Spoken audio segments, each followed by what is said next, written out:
এখানে নমিনেশন পায়নি এবং না পাওয়াতে উনি বিরোধী দল কি উনি মন্ত্রী ছিল কিন্তু সাতক্ষীরার মন্ত্রী ছিল, আপনারা জানেন নর্থ বেঙ্গলের, ওনার ওখানে দায়িত্ব ছিল। তখন উনি কিভাবে মন্ত্রী থাকা অবস্থাতে কাজ করার সুযোগ পায়নি, যেহেতু হাসিম মিয়া এমপি ছিল, হাসিম মিয়া উন্নয়ন করেছে, অনেক রোডঘাট করেছে, আপনারা দেখেছেন। এবং আগামী আমাদের প্রিয় নেতা তারেক রহমান আপনারা জানেন একটা ঘোষণা দিয়েছে, প্রতিটা ফ্যামিলিতে উনি ফ্যামিলি কার্ড করে দিবেন ইনশাআল্লাহ। আপনারা সবাই এই সুবিধা বুক করবেন ইনশাআল্লাহ। এবং আমাদের সবাইকে কাজ করতে হবে দলের জন্য।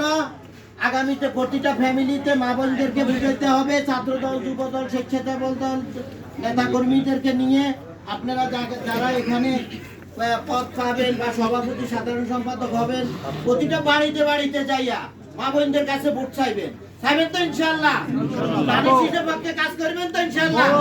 এবং আগামীতে যদি ধানের শীষে সর্বোচ্চ ভোটে বিজয়ী করতে পারি, এই আমাদের কুতুবপুরেরই সন্তান এ বরকতুল্লাহ বুলু ভাই, ইনশাআল্লাহ এ বরকতুল্লাহ বুলু ভাই আপনাদের ভোটে মন্ত্রী হবে ইনশাআল্লাহ। এ বলে আমি আমার সংক্ষিপ্ত আলোচনা এখানে শেষ করছি। সবাইকে ধন্যবাদ।